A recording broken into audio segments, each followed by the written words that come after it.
नमस्ते नानावली। नमस्ते नथुराम जी। नमस्ते। आप ही के लिए मैं शिरडी आया हूँ। मेरे लिए? भला क्यों? कल दोपहर को मैं नींद में था, तब साईं बाबा मेरे सपने में आए थे। खुशाल चंद, खुशाल चंद,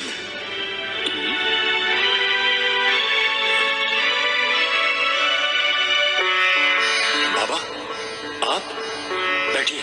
बैठूंगा मैं तुम्हारे पास तब जब तुम शिरडी आओगे।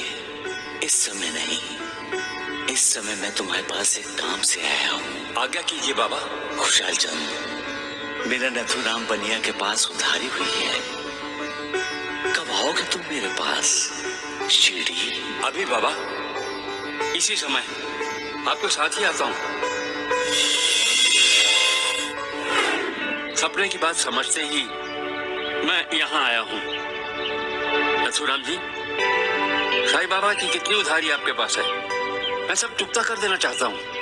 खुशाल चंद जी, साईनाथ की मेरे पास कोई उधारी नहीं है। ऐसा कैसे हो सकता है? बाबा ने मुझे साफ कहा है। अभी भी सपने की बात मुझे पूरी तरह याद है और बाबा कभी झूठ नहीं बोलते। खुशाल चंद जी, बाबा के भक्त की उधारी साईनाथ की अपनी उधारी है। केवल श्रवण की उधारी के लिए ही साईनाथ ने आपको संकेत दिया है। नथुराम जी, आप दुकान पर चलिए। मैं सारी उधारी चुकता कर देना चाहता हूँ और थोड़े कुछ पैसे आपके पास भी रखना चाहता हूँ, ताकि बाबा को जो चाहिए वो आप देते रहिए।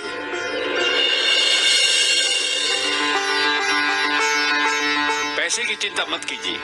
जय साईनाथ, जय साईनाथ, आदिन अंत तुम्हारा, तुम्हें श्रद्धा रमन हमारा।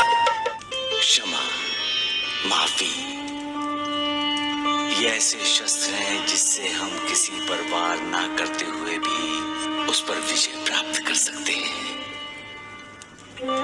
इंसान का अपना रवैया कैसा होना चाहिए, ये एक सवाल है जिसका जवाब बेहतर इंसान ही जानता है। लेकिन अफसोस, इंसान ही इसे अमल नहीं कर पाता।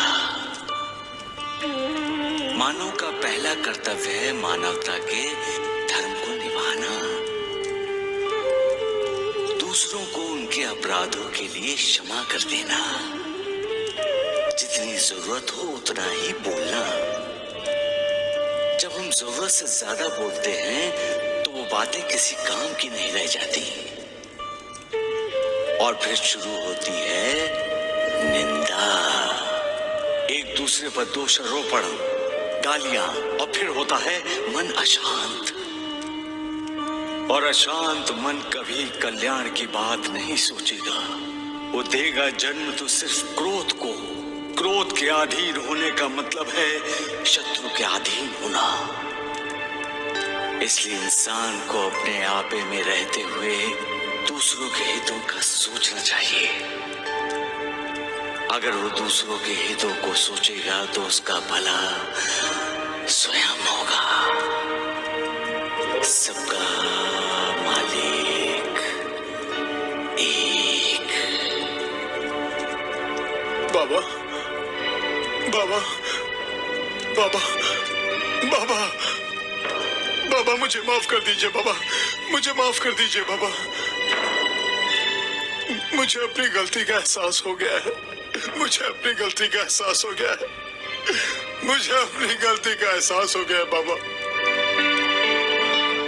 अब मेरी दुकान पर आकर सिर्फ श्रवण ही नहीं, कोई भी खाली हाथ नहीं जाएगा। और खुशाल चंद जी को मुझे कोई भी पैसे देने की जरूरत नहीं है बाबा। अगर आप समझते हैं कि मेरे पास आपकी कोई उधारी है तो मैं अपने आप को भाग्यशाली समझूंगा बाबा, भाग्यशाली समझूंगा। नथुराम जी, ना मेरा आप पर कोई क्रोध है और ना नाराजगी।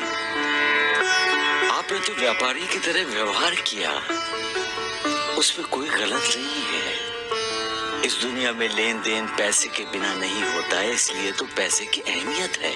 लेकिन मुझे खुशाल चंद जी से कोई पैसा नहीं चाहिए बाबा।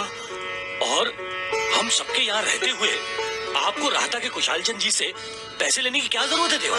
श्यामा, खुशहाल चंद के पिता चंद्रभान से मेरा और उसका दोस्ती का रिश्ता है। तो क्या हम आपके शत्रु हैं? तुम मुझे गलत समझ रहे हो श्यामा। अरे ऐसी गलतियां आप बार बार करते हैं देवा। गुरुजी ठीक कह रहे हैं बाबा। खुशहाल चंद जी को तकलीफ देने की क्या जरूरत थी? आप हमें भी कह सकते थे बाबा। हर किसी का कार्य अलग अलग होता है सक्कू भाई। मेरा क्या कार्य है देवा? मुझसे बहस करते रहना। बस बस ऐसा कहकर आप बात खत्म कर दीजिए। अरे आपने अच्छा नहीं किया देवा।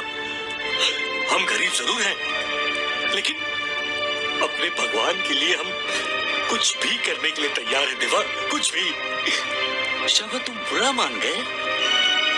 उधारी चुकाना तो एक बहाना था। दरअसल मैंने खुशहाल चंद को मिलने के लिए बुलाया है। अब फिर तुम मुझसे ये बहस मत करना कि मैं तुमसे बात करने के लिए कोई बहाना क्यों नहीं ढूंढता हूँ। मैंने सिर्फ खुशहाल चंद को राहता से यहाँ बुला लिया। उसके आने से जो परिणाम सामने आया, शायद वो तुम्हारे यहाँ सगुण के नथुराम जी के पास भेजने से नहीं होता। श्यामा, अरे तुम सब मेरे अपने ही तो हो।